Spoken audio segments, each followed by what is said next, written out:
Hola, ¿qué tal? Bienvenidos a Vida Total. Hoy desde otro lugar al que habitualmente acostumbramos estar, de los estudios que tenemos en Capital. Estamos en la congregación, en la iglesia Auditorio de la Ciudad del Pastor Molina, a quien le agradecemos por este espacio. Y el motivo de este cambio, de esta posibilidad de hacer algo en diferentes espacios es porque tenemos una visita, tenemos un profesional de la salud. Él por más de 30 años estuvo trabajando en lo que es terapia intensiva con gente que a veces lucha entre la vida y la muerte, con familias, dándole contención, pero también trayéndole una inyección de fe. Y justamente Raúl, así se llama, Raúl Mesa, ha escrito un libro que aquí tengo, que también va a estar a disposición en la Feria del Libro Cristiano en Buenos Aires, Inyección de Fe. Y él no es de Argentina, es de México, nacido en México, pero radicado ya por muchos años en la ciudad de Los Ángeles, California. Raúl, muy bienvenido a Vida Total. Marcos, muchas gracias por esta invitación y gracias a tu linda audiencia. La verdad es una bendición conocerte y saber más de ti. Un placer. Pues como compartiste, ¿verdad? Mi nombre es Raúl Mesa. Llevo más de 30 años trabajando en la rama de cuidados intensivos. Los primeros 22 me especialicé en corazón abierto. Los últimos 8 o 9 años trabajo en un departamento que se llama Respuesta Rápida. O sea, cuando existe una emergencia dentro del hospital, me llaman a mí. Y aunque no soy doctor, gracias a los protocolos puedo ejercer como doctor, adelantando el auxilio mientras llega el doctor. Bien, porque a veces los médicos están en otros lugares, tienen que venir de viaje, ¿no es cierto? Exactamente, no están disponibles y cuando es urgente, es urgente. Entonces, te has de imaginar, más de 30 años, las historias que he tenido. Ya perdí la cuenta de cuántas manos he tomado mientras toman su último respiro.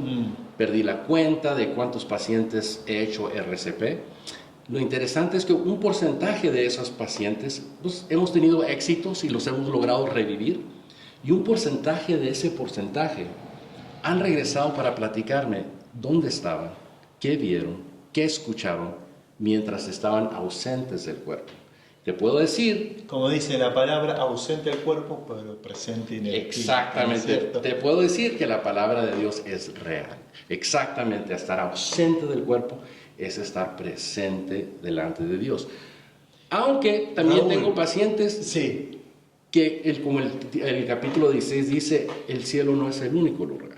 Entonces tengo pacientes que regresan aterrorizados. Así es que te vas a imaginar. Bueno, de eso me gustaría que hablemos un poquito más, pero contanos un poco de tu infancia. Vos fuiste migrante que radicó, que vivió en Estados Unidos.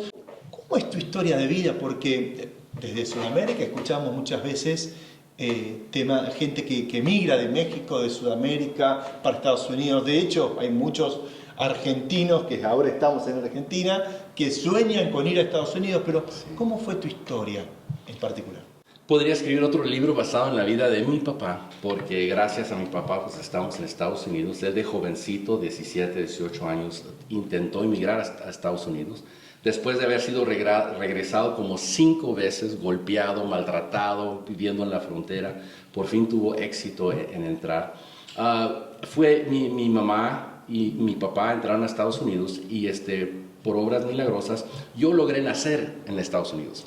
Pero cuando cumplí un par de meses, un mes y medio, la inmigración nos regresó a México porque mis papás no tenían documentos. Pero gracias al hecho que yo ya había nacido en Estados Unidos, ya ellos lograron conseguir sus documentos.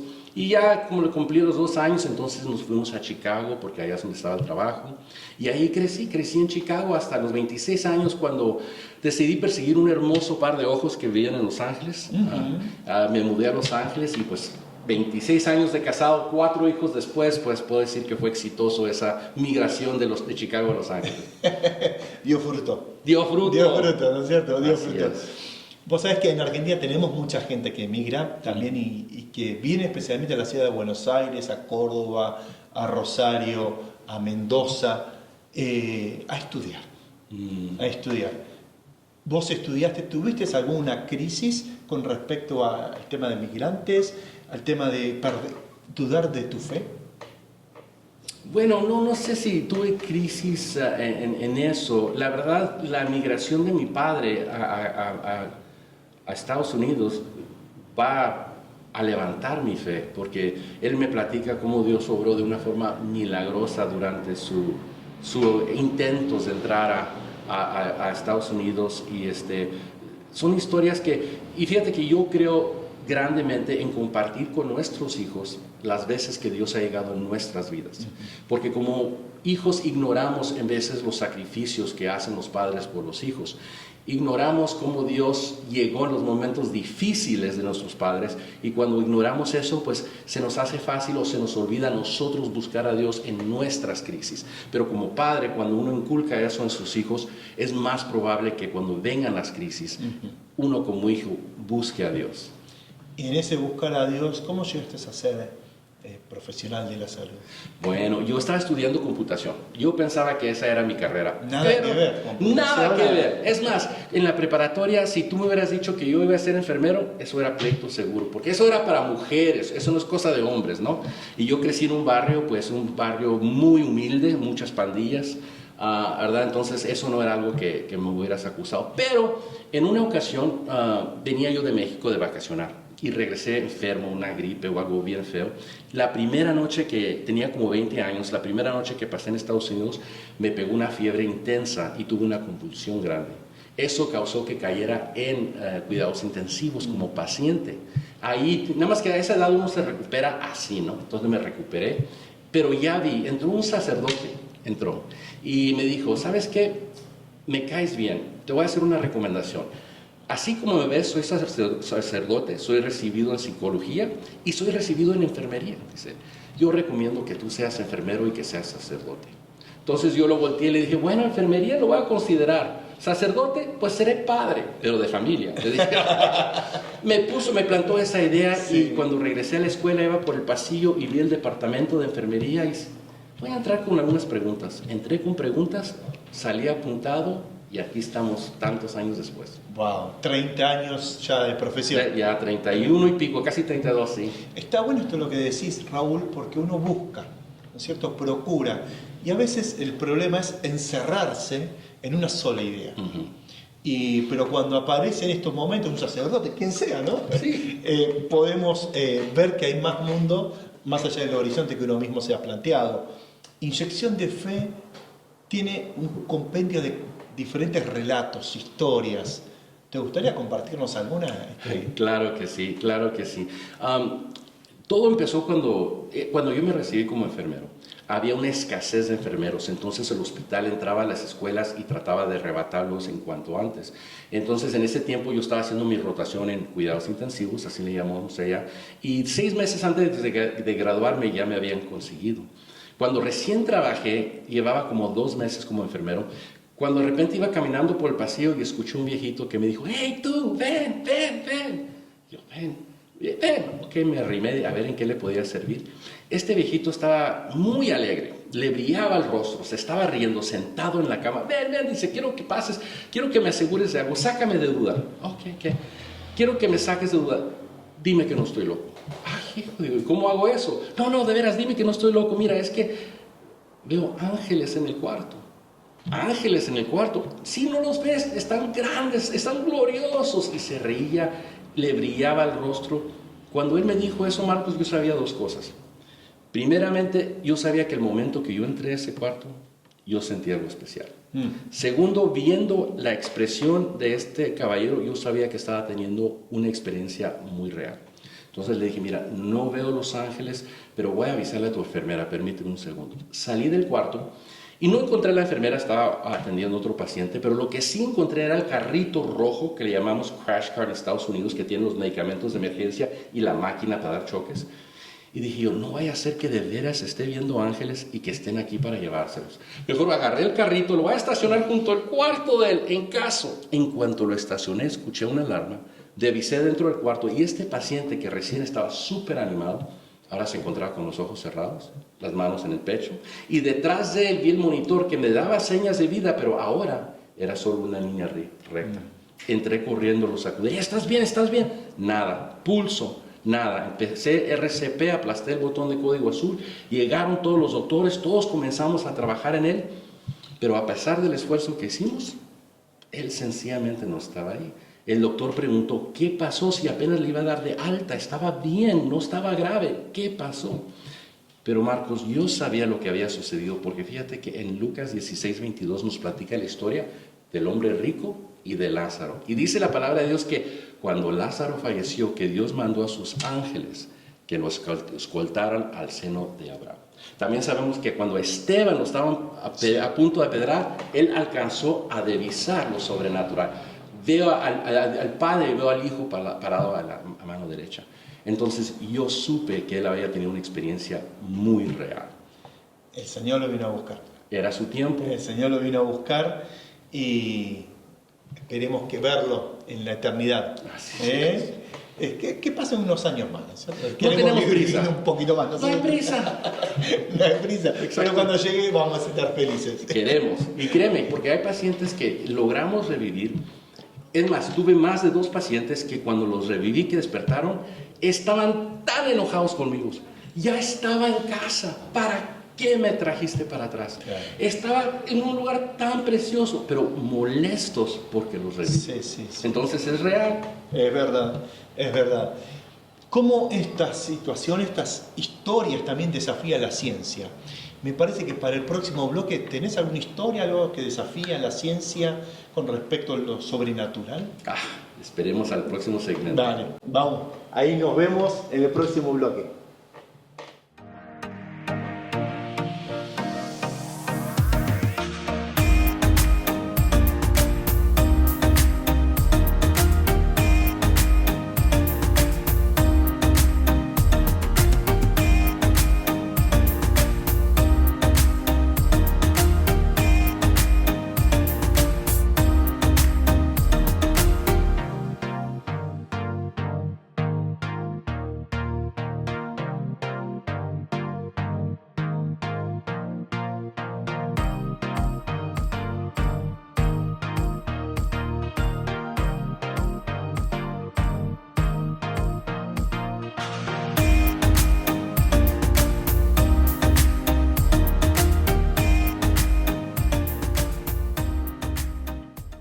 Bien, continuamos con el profesional de la salud, en enfermería, cuidados intensivos, porque a veces son zonas en las que no cualquiera puede estar, por obvias razones, pero tener a gente de luz, gente que ama al Señor y que puede traer esperanza, y también recopilar un poquitito de lo que pasa allí y dar una inyección de fe, es un privilegio, una bendición enorme. Por eso Raúl Mesa, que nos está acompañando, mexicano, americano, aquí estamos, bienvenido siempre de Argentina. No, gracias. Raúl, ahí nos dejaste con una historia en el bloque anterior muy latente, muy poderosa, con ángeles en el cuarto. No sé cómo se llamará en el título de acá del libro, pero esas situaciones, tanto para vos como para la familia, genera estrés. Vos como profesional, los otros médicos, otros pacientes, ¿cómo se maneja ese momento, esa situación de la mejor manera de estrés? Mira, es una muy buena pregunta y creo que como trabajadores de la salud es algo que en veces se nos olvida. En veces nosotros entramos y tratamos al paciente y le damos la información necesaria, que le esté pasando X, ¿verdad?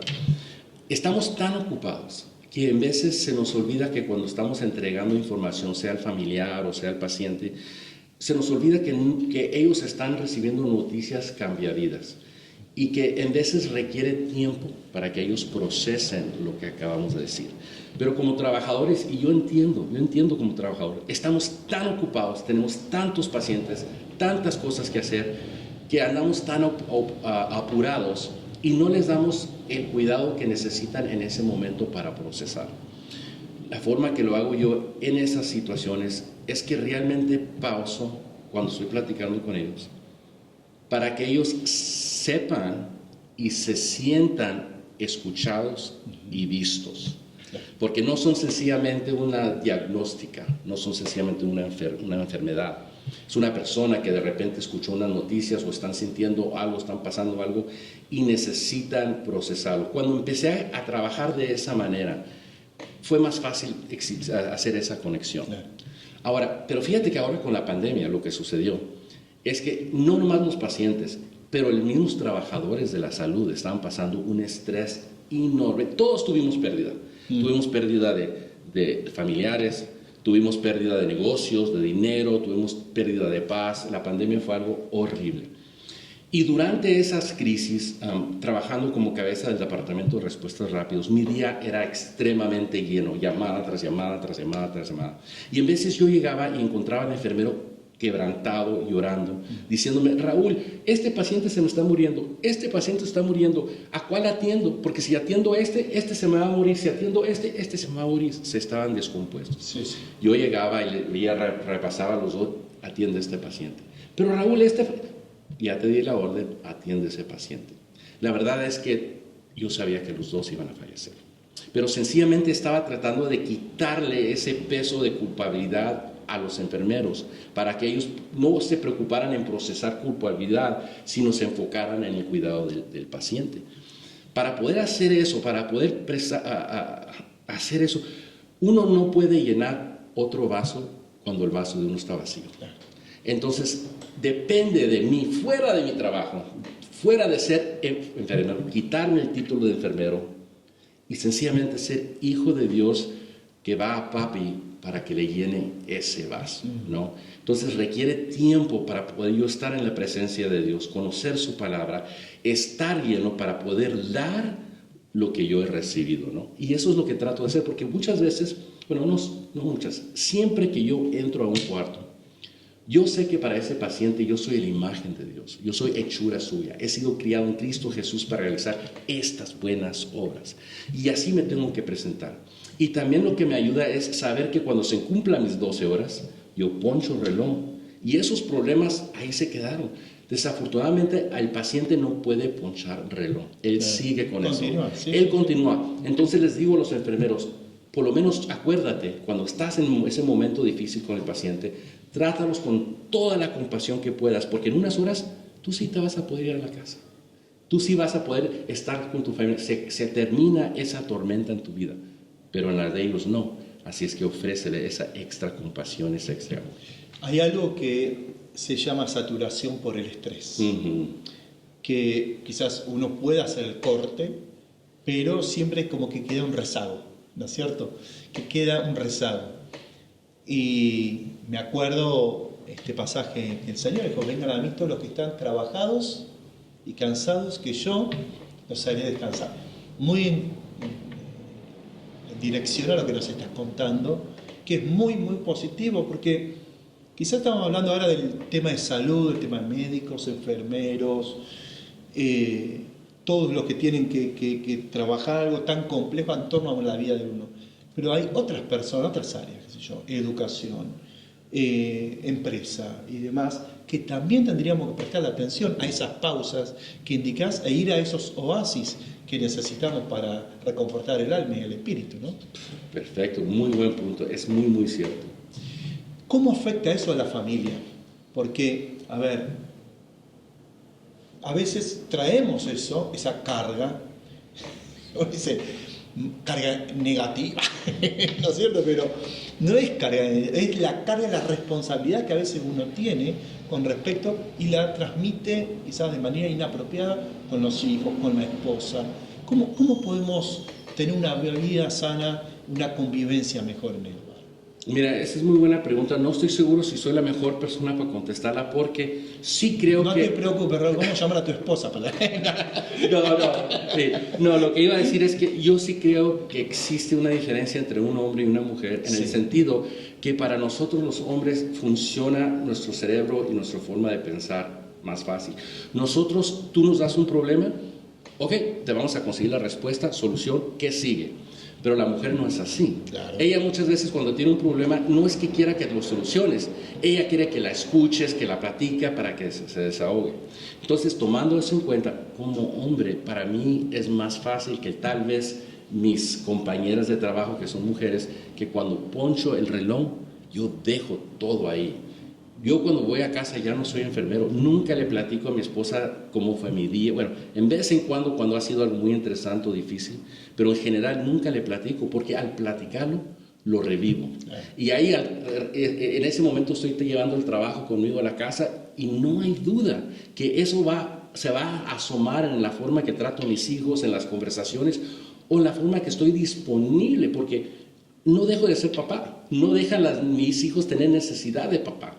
Entonces, no sé cómo lo pueden hacer. Yo sé que como hombre se me hace más fácil ponchar, terminó, muevo ya con lo siguiente, ¿no? Sí, creo que es tomar conciencia de dónde estoy y por qué estoy donde estoy. Exactamente. ¿Cierto? Tomar identidad. Ya no soy Exactamente. enfermero, ahora soy papá, enfocarme en eso, ¿no? Que muchachos que nos estás mirando, si venís con un día muy cargado, conozco un pastor amigo acá en Buenos Aires que dijo: tu esposa no es el tacho de basura, es el cesto de basura para que vos vengas y le tires todo. Tratala como una reina. Sí, cierto, muy Y cierto. eso lo tengo muy, muy presente también. Muy interesante. Raúl, ¿cuándo tus experiencias experimentadas acá que vemos en el libro, inyección de fe, y por qué inyección de fe, cuándo lo sobrenatural desafía la ciencia? ¿Qué pasa? Bueno, como compartí en la primera historia, Ángeles en la UCI, tal vez tengo compañeros que dicen, bueno, Raúl, a lo mejor fue la falta de oxígeno, estaba alucinando, a lo mejor era morfina. Se quedan con esa duda. Yo como creyente no tengo duda, pero tal vez otros tengan. Pero después, cuando tuve una segunda experiencia, estaba cuidando a una viejita mayor a quien le latía el corazón más de 200 por minuto. Le dimos un suero, demasiado. Mucho.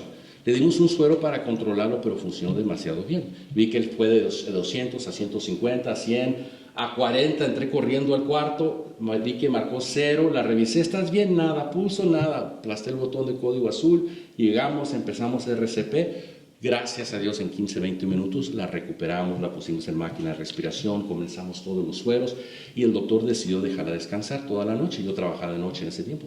En la mañana entregué mi puesto, me fui a la casa, regresé en la tarde. Cuando regresé encontré que esta viejita a la que me había dejado en máquinas y medicamentos, ahora se encontraba sentada en la cama, tranquilita, sin oxígeno, sin medicamento. No me sorprendía porque yo sabía que se le había parado el corazón por el efecto del medicamento. Cuando le pasara el medicamento, ella iba a estar bien. Pero de todos modos entré y le dije, wow, qué bien, qué susto me metiste anoche. Y esta viejita me dice, yo sé. No creo que entiendas la gravedad. Nos tenías corriendo como gallinas sin cabezas. Todos estamos aquí corriendo. Por segunda vez me dice, yo sé. Ok, le dije, es la segunda vez que me dices yo sé. ¿A qué te refieres cuando dices yo sé? Ella no me quiso contestar y luego le dije, mira, te prometo que te creo. ¿A qué te refieres? Me voltea y me dice, ¿de veras me vas a creer? Sí. Ok. ¿Ves esa esquinita ahí arriba en el cuarto? Dije yo, sí. Ahí estaba yo. Yo vi todo. ¿Cómo que viste todo? Yo vi cuando entraste corriendo y me sacudiste, vi cuando aplastaste el botón, vi cuando entraron 2 enfermeras con un carrito rojo. Por cierto, necesitan arreglar la llantita que está chueca, dije, porque vi que gracias a la llantita se volcó, todo lo que estaba encima dio contra la pared. Vi cuando le dijiste a la enfermera a Chinita que no me diera toques y todo el mundo me lo dio. Yo vi todo. Te describió Todo. el proceso. Y yo me quedé impactado porque 100% correcto. Y segundo, me dijo me dio detalles en una forma visual, no audible. No es que podemos decir que ella escuchó lo que estaba sucediendo. Me dijo carrito rojo, me dijo la llanta, me dijo dónde bien estás. Segundo, me dijo cosas que sucedieron solo cuando ella y yo estábamos en el cuarto.